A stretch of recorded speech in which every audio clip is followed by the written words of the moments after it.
السلام علیکم ورحمۃ اللہ وبرکاتہ۔ الحمدللہ رب العالمین والصلاة والسلام علی اشرف الانبیاء والمرسلین نبینا محمد وعلی آلہ وصحبہ اجمعین، اما بعد فاعوذ باللہ من الشیطان الرجیم۔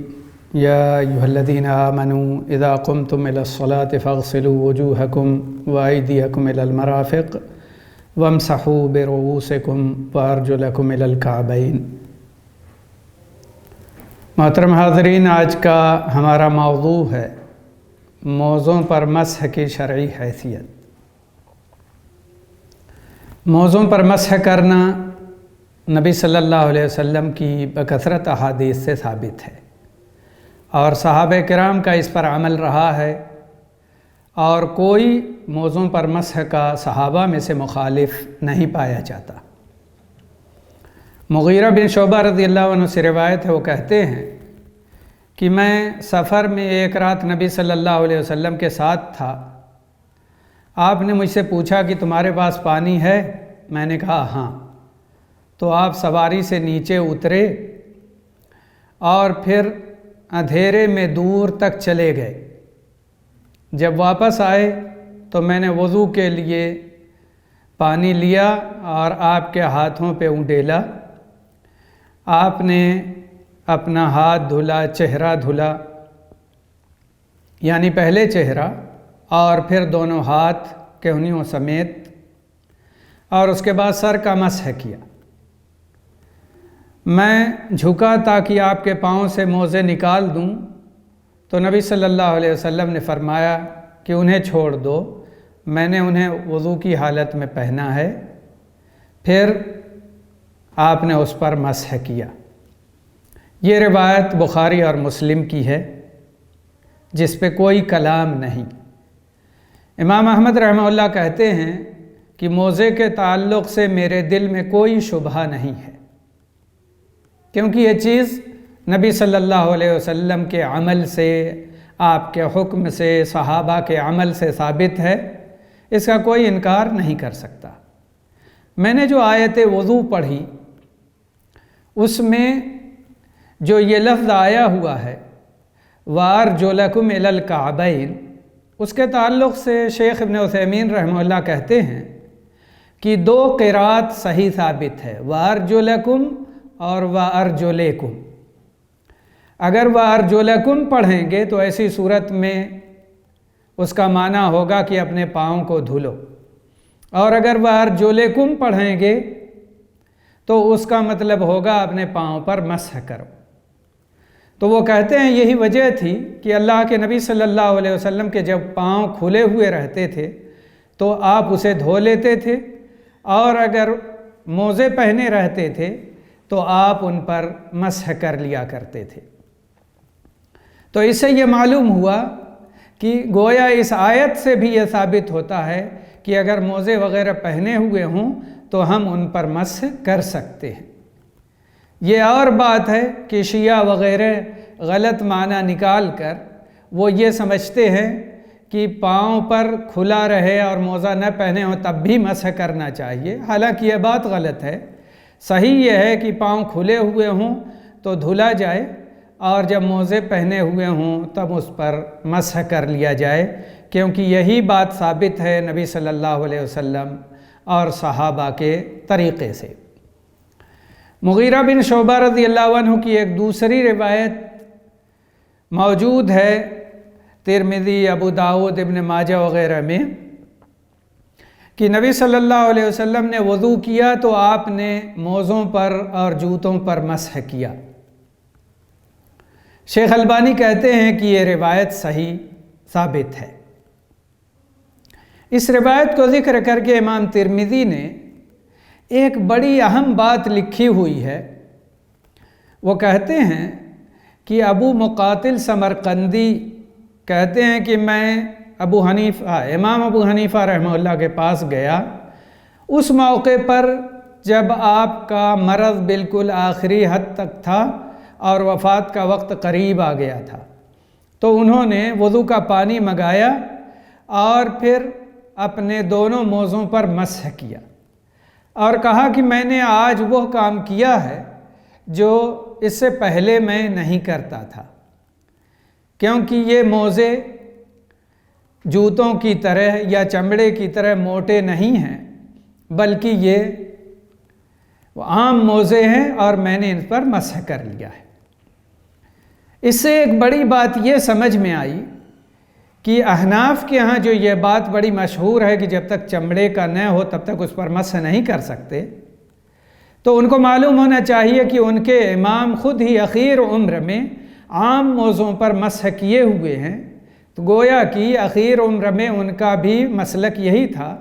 کہ عام موزوں پر بھی مسح کرنا جائز اور درست ہے، اور اس میں کوئی حرج کی بات نہیں ہے۔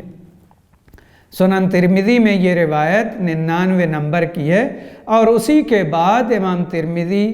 یہ قول لائے ہوئے ہیں کہ امام ابو حنیفہ رحمہ اللہ نے اس وقت مسح کیا تھا۔ اور ایک روایت ثوبان رضی اللہ عنہ سے مروی ہے اور صحیح سند سے ثابت ہے کہ رسول اللہ صلی اللہ علیہ وسلم نے ایک فوجی دستہ بھیجا اور انہیں ٹھنڈک محسوس ہوئی، وہ نبی صلی اللہ علیہ وسلم کے پاس آئے تو آپ نے انہیں حکم دیا کہ وہ پگڑیوں پر بھی مسح کریں اور موزوں پر بھی مسح کریں۔ اس میں تساخین کا لفظ آیا ہوا ہے۔ علماء کہتے ہیں کہ یہ ان تمام موزوں کے لیے بولا جاتا ہے جو گرمی حاصل کرنے کے لیے کوئی پہن لے، چاہے وہ کسی بھی چیز کا بنا ہوا ہو، کاٹن کا ہو یا اون کا ہو یا روئی کا ہو یا اور کسی چیز کا ہو، ان سب کو تساخین کہا جائے گا۔ اور عبد الرحمن بن عوف رضی اللہ عنہ ایک بار بلال رضی اللہ عنہ سے پوچھ رہے تھے کہ رسول اللہ صلی اللہ علیہ وسلم کا وضو کیسے ہوتا تھا، تو بلال رضی اللہ عنہ نے کہا کہ نبی صلی اللہ علیہ وسلم قضاء حاجت کے لیے جاتے تو جب واپس آتے تو میں آپ کے لیے پانی لے آتا، آپ اس سے وضو فرماتے اور اپنی پگڑی اور اپنے موزوں پر مسح کیا کرتے تھے۔ یہ روایت ابو داؤد میں موجود ہے اور اس سے پہلے صحیح مسلم میں موجود ہے، الحمدللہ۔ اسی لیے امام ابن منذر کہتے ہیں کہ موزوں پر مسح کے تعلق سے 9 صحابہ سے روایت ثابت ہے کہ رسول اللہ صلی اللہ علیہ وسلم نے موزوں پر مسح کرنے کی تعلیم دی ہے۔ ان صحابہ میں علی بن ابی طالب ہیں، عمار بن یاسر ہیں، ابو مسعود ہیں، انس بن مالک ہیں، عبداللہ بن عمر ہیں، برا بن عازب ہیں، بلال رضی اللہ عنہ ہیں، ابو امامہ ہیں، سہل بن سعد ہیں رضی اللہ عنہم اجمعین۔ یہ سب کے سب موزوں پر مسح کرنے کی روایات نقل کرتے ہیں اور موزوں کے اس بات کو درست سمجھتے ہیں، یعنی موزوں پر مسح کے قائل ہیں۔ اور امام ابن قیم کہتے ہیں کہ امام ابو داؤد نے مزید 4 صحابہ کا نام لیا ہے، ابو امامہ، عمرو بن حریث، عمر، عبداللہ ابن عباس رضی اللہ عنہ۔ اس طرح گویا کل 13 صحابہ ہو جاتے ہیں جو مسح کی روایت ذکر کرتے ہیں، اور یہ سب کے سب اس کے قائل ہیں کہ موزوں پر مسح جائز اور درست ہے۔ امام ابن قدامہ کہتے ہیں کہ صحابہ کرام موزوں پر مسح کرتے تھے اور صحابہ میں سے کوئی اس کا مخالف نہیں، کسی صحابی سے یہ منقول نہیں کہ اس نے یہ کہا ہو کہ موزوں پر مسح درست نہیں ہے۔ اس لیے امام ابن قدامہ کہتے ہیں کہ صحابہ کا اجماع ہے اس بات پر کہ موزوں پر مسح کرنا درست ہے۔ امام ابن تیمیہ رحمہ اللہ کہتے ہیں کہ چاہے موزے چمڑے کے ہوں یا کاٹن اور اون وغیرہ کے، اس سے کیا فرق پڑتا ہے؟ موزے تو موزے ہیں، چاہے وہ اون کے ہوں، کاٹن کے ہوں یا یہ ہے کہ چمڑے وغیرہ کے ہوں، ان تمام پر مسح کرنا جائز اور درست ہے۔ صرف فرق اتنا ہے کہ چمڑے کے زیادہ مضبوط ہوتے ہیں، اس کے مقابلے میں اون، کاٹن وغیرہ کے کم مضبوط ہوتے ہیں، لیکن دونوں موزے ہیں۔ تو اگر چمڑے کے موزوں پر مسح کرنا درست ہو سکتا ہے تو جو چمڑے کے نہیں ہیں ان پر بھی مسح کرنا درست ہو سکتا ہے، کیونکہ شریعت میں اس قسم کے فرق کو مؤثر ثابت نہیں کیا گیا ہے، بلکہ یہ سب فرق ایسے ہیں جو جائز ہیں، درست ہیں اور ان کا اعتبار نہیں ہے۔ اور اسی لیے وہ کہتے ہیں کہ ضرورت تو مسح کرنے کی ان تمام موضوع پر ہے جو پاؤں میں پہنے جائیں، چاہے وہ کاٹن اور اون کے ہوں یا چمڑے کے ہوں۔ تو ضرورت کی بنیاد پر یہ اجازت جب دی گئی ہے اور ضرورت دونوں پر مسح کرنے کی ہے، تو یہ کوئی درست بات نہیں معلوم ہوتی کہ چمڑے کے ہوں تو ہم حکم دیں کہ تم مسح کر سکتے ہو، اور اون، کاٹن، نائلن وغیرہ کے ہوں تو ہم کہیں کہ نہیں کر سکتے۔ ایسا نہیں کہہ سکتے، کیونکہ ان سب میں اس کی ضرورت ہے کہ مسح کیا جائے، اور مسح ضرورت ہی کی بنیاد پر ہے، اور جو مقصد ہے وہ لوگوں کو تکلیف سے بچانا ہے۔ تو چاہے وہ اون اور کاٹن کے ہوں یا نائلن کے ہوں یا دوسرے چمڑے وغیرہ کے ہوں، نکالنے میں مشقت اور تکلیف ہے، اور ان پر مسح کر لینے میں آسانی ہے، سہولت ہے، لوگوں کو آرام ہے۔ تو لوگوں کو سہولت دینی چاہیے جب ہمارے دین نے سہولت دی ہے۔ البتہ شیخ ابن باز رحمہ اللہ کہتے ہیں کہ شرطوں کو ہمیشہ آدمی اپنے سامنے رکھے کہ موضوع پر مسح کرنے کے لیے کچھ شرطیں ہیں۔ پہلی چیز تو یہ ہے کہ فرض جو مقامات جن کا دھلنا فرض ہے پاؤں میں، ان جگہوں کو چھپائے ہوئے ہوں موزے۔ جو موزے بھی ہم پہنیں گویا کہ وہ پاؤں کو ٹخنوں سمیت چھپائے ہوئے ہوں، تب ان پر مسح کر سکتے ہیں۔ اور دوسری شرط یہ بھی ہے کہ انہیں باوضو پہنا گیا ہو۔ اگر آدمی کا وضو نہ ہوا ہو اور وہ انہیں پہن لے تو وضو کرتے ہوئے وہ ان پر مسح نہیں کر سکتا، اس کے لیے لازم ہے کہ وہ انہیں نکال دے۔ اور یہ بھی ضروری ہے کہ اس میں یہ دیکھ لیا جائے کہ مدت کے اندر مسح کیا جائے، مدت پوری ہو گئی ہو تب مسح جائز نہیں ہوگا، کیونکہ نبی صلی اللہ علیہ وسلم نے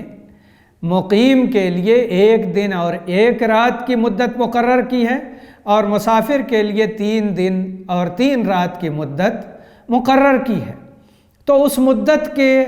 اندر ہونا چاہیے مسح، اس سے باہر نہیں۔ اور چوتھی چیز یہ بھی کہ مسح کی مدت شروع ہوگی پہلی بار مسح سے۔ جب آدمی پہلی بار اس پر مسح کیا ہو اس وقت سے مدت جوڑی جائے گی۔ مثال کے طور پر ہم فجر کے وقت اٹھے اور ہم نے وضو کیا پاؤں دھو کر، اور پھر نماز کے لیے گئے اور ہم نے موزے پہن لیے، پھر ہماری خواہش ہوئی وضو کرنے کی 10 بجے 11 بجے یا ظہر کے وقت میں، اور پھر ہم وضو جب کرنے لگے تو ہم نے موزے پر پہلی بار مسح کیا۔ صبح کو تو پاؤں دھلے تھے اور موزہ پہن لیا تھا، مسح نہیں ہوا تھا۔ مسح ہوا ہے مثال کے طور پر ظہر کے وقت میں، تو اب ظہر کے وقت سے مدت جوڑی جائے گی اور دوسرے دن ظہر تک اس پر مسح کر سکتے ہیں۔ مقیم کے لیے 24 گھنٹہ اور مسافر کے لیے 72 گھنٹے۔ تو ان باتوں کا لحاظ ہونا چاہیے۔ اور شیخ ابن عثیمین رحمہ اللہ نے کچھ مزید وضاحتیں کی ہیں، اور انہوں نے کہا ہے کہ موزوں پر مسح کی پہلی شرط تو یہ ہے کہ موزے وضو کے بعد پہنے گئے ہوں، کیونکہ نبی صلی اللہ علیہ وسلم نے مغیرہ بن شعبہ رضی اللہ عنہ سے کہا تھا دعہما فانی ادخلتہما طاہرتین، انہیں چھوڑ دو، میں نے انہیں باوضو پہنا ہے۔ اس لیے باوضو پہننا تو ضروری ہے، تبھی ہم اس پر مسح کر سکتے ہیں۔ دوسری بات شیخ ابن عثیمین رحمہ اللہ یہ لکھتے ہیں کہ موزے پاک ہوں، کیونکہ اگر وہ ناپاک ہوں گے تو نہ ان کو پہن کر نماز پڑھنا جائز ہے اور نہ ہی ان پر مسح کرنا ہمارے لیے جائز ہوگا، کیونکہ یہ بات معلوم ہے کہ اللہ کے نبی صلی اللہ علیہ وسلم ایک دن جوتے پہن کر نماز پڑھا رہے تھے، اور بیچ نماز میں آپ نے جوتے نکال دیے۔ صحابہ نے پوچھا کہ اللہ کے نبی صلی اللہ علیہ وسلم بیچ نماز میں آپ نے جوتے نکال دیے، تو آپ نے فرمایا کہ مجھے جبریل علیہ السلام نے خبر دی کہ جوتے میں گندگی لگی ہے، اس لیے میں نے انہیں نکال دیے۔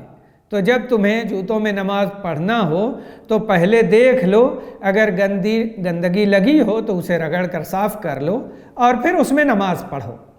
تو نبی صلی اللہ علیہ وسلم نے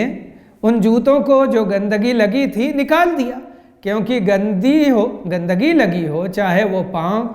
میں ہو، جوتے میں ہو، کپڑے میں ہو، یا اس جگہ ہو جہاں پہ آدمی نماز پڑھ رہا ہو، تو نماز درست نہیں ہوگی۔ تو ضروری ہے کہ موزے پاک ہوں، ناپاک ہوں گے تو درست نہیں۔ اور وضو ٹوٹ گیا ہو تو آدمی اس پر مسح کر سکتا ہے، مگر اس کو غسل کی ضرورت اگر پیش آ گئی ہو، جنابت ہو گئی ہو یا غسل کو واجب کرنے والی چیزیں پیش آ گئی ہوں، تو ایسی صورت میں پھر مسح نہیں کر سکتے، کیونکہ نبی صلی اللہ علیہ وسلم نے منع فرمایا ہے۔ اور صفوان بن عسال رضی اللہ عنہ کی روایت میں یہ بیان ہے کہ رسول اللہ صلی اللہ علیہ وسلم نے ہمیں حکم دیا کہ جب ہم مسافر ہوں تو 3 دن 3 رات اپنے موزے نہ نکالیں مگر جنابت کی وجہ سے نکال لیں۔ البتہ پیشاب، پاخانہ اور نیند سے بیدار ہونے کے بعد وضو کرتے وقت مسح کر سکتے ہیں، اس وقت نکالنے کی ضرورت نہیں۔ اور یہ روایت ترمذی، نسائی، ابن خزیمہ میں موجود ہے۔ اور چوتھی چیز مسح کی مدت ہے کہ مدت کے اندر ہونا چاہیے، اور نبی صلی اللہ علیہ وسلم نے مقیم کے لیے 1 دن اور 1 رات اور مسافر کے لیے 3 دن اور 3 رات یہ مدت مقرر کی ہے۔ مسح کس طرح کیا جائے، اس کا کیا طریقہ ہونا چاہیے؟ تو یہ معلوم ہونا چاہیے کہ اپنے پاؤں، اپنے ہاتھ میں پانی لے کر گرا دیں اور اس کے بعد پاؤں کی انگلیوں کے پاس سے مسح شروع کریں اور کھینچ کر اوپر پنڈلیوں تک لے جائیں۔ شروع کریں پاؤں کی انگلیوں کے پاس سے اور اوپر کھینچ کر پنڈلیوں تک لے جائیں۔ یہ ہے مسح کا طریقہ، داہنے ہاتھ سے دائیں پاؤں پر اور بائیں ہاتھ سے بائیں پاؤں پر۔ بعض لوگ جو پیچھے کی طرف مسح کرتے ہیں یا پاؤں کے نیچے مسح کرتے ہیں یا دونوں ہاتھوں سے دائیں بائیں اوپر نیچے مسح کرتے رہتے ہیں، اس کی کوئی دلیل ثابت نہیں ہے۔ دونوں ہاتھوں سے دونوں پاؤں پر مسح کیا جائے گا، اوپری حصے پر، نہ پیچھے کیا جائے گا اور نہ نیچے کے حصے میں، نہ دائیں اور بائیں طرف۔ ان سب کی ضرورت نہیں، سنت کے مطابق صرف بس انگلیوں پر پاؤں کی ہاتھ رکھا جائے اور کھینچ لیا جائے اوپر کی طرف، اور اس طریقے سے مسح درست ہو جائے گا۔ اور ایک بات جو ہمیں موزے کے تعلق سے سمجھنے کی ہے وہ یہ ہے کہ موزے اگر ایسے ہوں کہ وہ باریک ہوں تو کیا ان پر مسح کرنا درست ہوگا یا نہیں؟ دراصل علماء کا اس بارے میں اختلاف ہے کہ موزے باریک ہوں تو ان پر مسح کر سکتے ہیں یا نہیں کر سکتے۔ تو بعض علماء بلکہ اکثر علماء اس کے قائل ہیں کہ موزے اگر اتنے باریک ہوں کہ پاؤں جھلک رہا ہو اور پاؤں کے چمڑے نظر آ رہے ہوں تو ایسی صورت میں ان پر مسح نہیں کرنا چاہیے۔ علماء لجنہ دائمہ سعودی عرب، یعنی سعودی عرب کے افتاء کمیٹی کے تمام علماء یہی کہتے ہیں کہ موزے ذرا موٹے ہونے چاہیے اور پاؤں نہ جھلکے۔ اگر پاؤں جھلک رہا ہو تو ان پر مسح کرنا درست نہیں ہے، اور یہی بات شیخ ابن باز رحمہ اللہ بھی کہتے ہیں، اور شیخ محمد بن ابراہیم آل الشیخ کا بھی یہی فتویٰ ہے کہ موزے موٹے ہونے چاہیے۔ شیخ ابن باز رحمہ اللہ نے کہا ہے کہ اگر وہ باریک اتنے ہوں گے کہ شفاف ہوں اور نظر آ رہے ہوں تو ان پر مسح درست نہیں ہوگا، کیونکہ وہ کھلے قدم کی مانند ہیں، تو انہی کا حکم ان پر لاگو اور نافذ ہوگا۔ یہی بات شیخ ابن باز رحمہ اللہ نے کہی ہے۔ لیکن شیخ ابن عثیمین اور شیخ البانی رحمہم اللہ کہتے ہیں کہ اصل میں موزے پر مسح کی جو علت ہے وہ لوگوں کو مشقت اور تکلیف سے بچانا ہے، تو موزے موٹے ہوں یا باریک ہوں یا جیسے بھی ہوں ان پر مسح کر لینے میں کوئی حرج نہیں ہوگا، تاکہ لوگ مشقت اور تکلیف سے بچ جائیں۔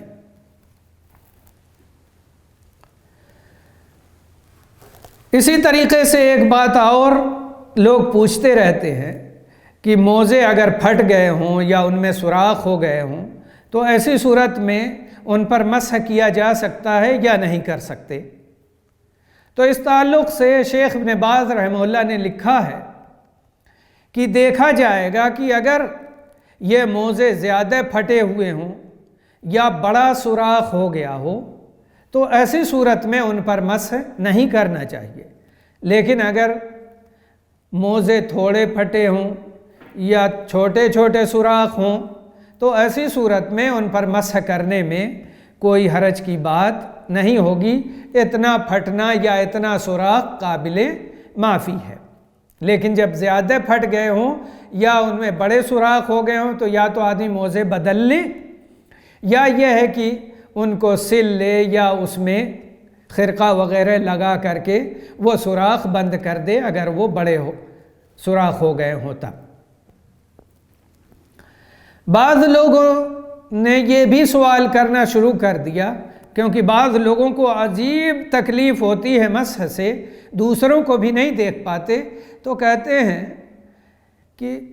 بعض لوگ ایسے ہوتے ہیں جو ہمیشہ مسح کرتے رہتے ہیں، سردی ہو گرمی ہو کوئی موسم ہو ہمیشہ موزہ پہنتے ہیں، ہمیشہ اس پر مسح کرتے رہتے ہیں۔ کیا شریعت میں اتنی چھوٹ ہے اور اتنی گنجائش ہے؟ وہ لوگ تو یہی کہتے ہیں کہ ہاں اجازت ہے تو بالکل ہم کر سکتے ہیں کوئی بھی موسم ہو۔ تو جب شیخ ابن باز رحمہ اللہ سے اس تعلق سے پوچھا گیا تو انہوں نے اپنے فتوے میں یہی کہا کہ نبی صلی اللہ علیہ وسلم سے موزوں پر مسح کرنا ثابت ہے اور آپ نے اس کی تعلیم دی ہے، اور اس کے لیے موسم کا کوئی فرق آپ نے نہیں بتایا۔ تو چاہے موسم سردی کا ہو یا گرمی کا ہو، آدمی کو اس کی ضرورت محسوس ہوتی ہو یا محسوس نہ ہوتی ہو، اگر شرائط کے ساتھ وہ موزے پہنے ہوئے ہیں تو بالکل وہ اس پر مسح کر سکتا ہے، اس میں کوئی حرج اور کوئی گناہ کی بات نہیں ہے۔ ایک سوال یہ بھی کیا جاتا ہے کہ بتائیے اگر ایک آدمی موزہ پہنا ہے اور پھر جب وضو کر رہا تھا تو وہ اس پر مسح بھی کر لیا، پھر اس کا جی چاہا کہ موزے نکال دے، تو اب جب وہ موزے نکال دیا تو اس کی طہارت، اس کا وضو باقی رہا یا وضو باقی نہیں رہا، وضو ختم ہو گیا؟ اس بارے میں بھی علماء کی دو رائے ہیں اور ان کے درمیان اختلاف ہے۔ شیخ ابن باز رحمہ اللہ کہتے ہیں کہ جب وہ اپنے موزے نکال دیا تو اس کی طہارت ختم ہو گئی، کیونکہ یہ جو مسح ہوا تھا یہ دھلنے کے قائم مقام تھا۔ پاؤں کھلا رہتا تو وہ دھلتا، لیکن پاؤں جب چھپا ہوا ہے موزے سے تو اس نے اس پر مسح کر لیا، تو جب وہ نکال دیا تو پاؤں نہ دھلا باقی رہا نہ مسح کیا ہوا باقی رہا، اور جب بعض حصہ وضو کے بغیر ہے تو پورا وضو باقی نہیں، ناقص ہو جائے گا اور ختم ہو جائے گا۔ اس لیے ان کا کہنا یہی ہے کہ اگر وہ مسح کر لینے کے بعد بھی موزے کو نکال دیا ہے تو اس کا وضو باقی نہیں رہے گا۔ لیکن دوسرے علماء کہتے ہیں کہ موزے نکال دینے سے اس کا وضو نہیں ٹوٹے گا، اور سلف صالحین کی ایک جماعت اس کی قائل ہے۔ حسن بصری بھی اسی کے قائل ہیں، ابن ابی لیلہ اسی کے قائل ہیں، امام ابن حزم نے بھی اسی کو اختیار کیا ہے، شیخ الاسلام امام ابن تیمیہ نے بھی اسی کو اختیار کیا ہے، امام ابن منذر نے اسی کو اختیار کیا ہے، امام نووی بھی اسی کو راجح قرار دیتے ہیں، شیخ ابن عثیمین رحمہ اللہ بھی اسی کو راجح قرار دیتے ہیں کہ اس کا وضو نہیں ٹوٹے گا۔ پھر ان لوگوں کی کیا دلیلیں ہیں؟ یہ لوگ ایک بڑی بات یہ کہتے ہیں کہ دیکھیے طہارت اور وضو ٹوٹتا ہے حدث سے، چاہے وہ حدث اکبر ہوا ہو یا حدث اصغر ہوا ہو، اس کی وجہ سے وضو ٹوٹتا ہے، اور موزے کا نکالنا نہ حدث اکبر ہے نہ حدث اصغر ہے، اس لیے اس سے وضو نہیں ٹوٹے گا۔ دوسری بات وہ لوگ یہ بھی کہتے ہیں کہ وضو مسح کر کے جو ہمارا مکمل ہوا ہے تو یہ شرعی دلیل سے مکمل ہوا ہے، تو وضو ٹوٹے گا بھی شرعی دلیل سے، اور کوئی ایسی دلیل نہیں ہے کہ موزے نکال دینے سے وضو ٹوٹ جائے گا۔ تو جب ہمارا وضو قائم ہوا ہے، باقی ہے دلیل سے، تو بلا دلیل وہ نہیں ٹوٹ سکتا۔ تیسری بات وہ لوگ یہ بھی کہتے ہیں کہ اس کو ہم قیاس کرتے ہیں بال مڈانے پر، کہ ایک آدمی وضو کیا اور اس کے بعد گیا اپنے سر کے بال مڈا دیا۔ اب سوال یہ ہے کہ سر کے بال مڈانے سے اس کا وضو باقی رہا یا وضو ٹوٹ گیا؟ تو وہ کہتے ہیں کہ علماء کا یہی فتویٰ ہے کہ اس کا وضو باقی رہے گا، اس کا وضو نہیں ٹوٹے گا۔ حالانکہ اس نے مسح کیا تھا سر کے بالوں پر اور بال تو اب باقی نہیں رہے، لیکن اس کے باوجود علماء کہتے ہیں کہ اس کا وضو باقی ہے۔ تو یہی معاملہ موزوں کا بھی ہے کہ جب موزوں پر مسح کیا تھا اور موزے نکال دیے تو اس کا وضو باقی رہنا چاہیے۔ تو وہ کہتے ہیں اسی وجہ سے صحیح اور حق بات، راجح بات یہی ہے کہ موزے نکال دینے سے وضو نہیں ٹوٹے گا جب تک کہ وضو توڑنے والی کوئی بات پیدا نہ ہوئی ہو، اور یہی بات دلیل کی بنا پر راجح معلوم ہوتی ہے کہ بہرحال جب تک اس کا وضو باقی ہے اور نواقض وضو میں سے کوئی چیز پیش نہیں آئی، تب تک ایک آدمی کے لیے جائز ہے کہ وہ نماز جتنی چاہے پڑھ سکتا ہے۔ ہاں دوبارہ اب پہن کر کے اس پر مسح کرنا چاہے تو نہیں کر سکتا، کیونکہ اب اس نے باوضو اس کو نہیں پہنا ہے، بلکہ وہ مسح کرنے کے بعد نکالا تھا۔ ہاں اگر وہ وضو کیا تھا اور موزہ پہن لیا تھا اور ابھی مسح نہیں کیا ہے، نکال دیا، اور وضو نہیں ٹوٹا تھا پھر پہن لیا، تو اب وہ اس پر مسح کر سکتا ہے۔ لیکن جب مسح کر لیا تھا اور اس کے بعد وہ نکال دیا، تو جب تک وضو باقی ہے تب تک وہ نماز تو پڑھ سکتا ہے، کیونکہ نکالنے سے وضو نہیں ٹوٹے گا۔ لیکن اب وہ دوبارہ پہن لیا بغیر وضو کیے ہوئے، تو اب وہ اس پر مسح نہیں کر سکتا، کیونکہ اس نے اسے اب باوضو نہیں پہنا۔ تو یہ بات سمجھنی بڑی اہم ہے۔ اور کبھی کبھی معاملہ ایسا بھی پیش آتا ہے کہ ایک آدمی جوتے پہنے رہتا ہے اور وہ جوتے اونچے ہوتے ہیں فوجیوں وغیرہ کے یا اس طرح کے، اور وہ نکالنے میں دشواری ہوتی ہے، اور آدمی اسی میں نماز پڑھنا چاہتا ہے، اور جوتے میں نماز پڑھنا صحیح حدیثوں سے ثابت ہے۔ تو اگر وہ پہنے ہوئے اور وضو کر رہا ہے تو وہ ان جوتوں پر چاہے تو مسح کر لے اور جوتوں کو پہن کر کے نماز پڑھے، اس میں کوئی حرج کی بات نہیں ہے، کیونکہ جو حکم موزوں کا ہے وہی حکم جوتوں کا بھی ہے، اس میں کوئی حرج اور گناہ کی بات نہیں۔ بہرحال خاص طور سے انسان کو ضرورت پڑتی ہے سردی کے موسم میں اس طرح کی، تو ان مسائل کو ہمیں جاننا چاہیے تاکہ ہم اللہ کی دی ہوئی تسہیل اور سہولت سے فائدہ اٹھا سکیں اور موزوں پر مسح کر کے اپنے آپ کو آرام دے سکیں اور اللہ کی دی ہوئی نعمت کو استعمال کر سکیں۔ بلا وجہ اپنے آپ کو تکلیف میں ڈالنا یا دوسروں کو تکلیف میں ڈال کر کے خوشی محسوس کرنا، یہ کوئی اچھی بات نہیں ہے، کیونکہ اللہ کا دین آسان ہے، تو آسانی کے ساتھ اللہ کے دین پر عمل کرنا چاہیے، اسی میں خیر اور اسی میں بھلائی ہے۔ اللہ ہم سب کو توفیق دے اور دین پر صحیح ڈھنگ سے عمل کرنے کی توفیق عطا کرے۔ وصلی اللہ وسلم علی نبینا محمد وعلی آلہ وصحبہ وسلم۔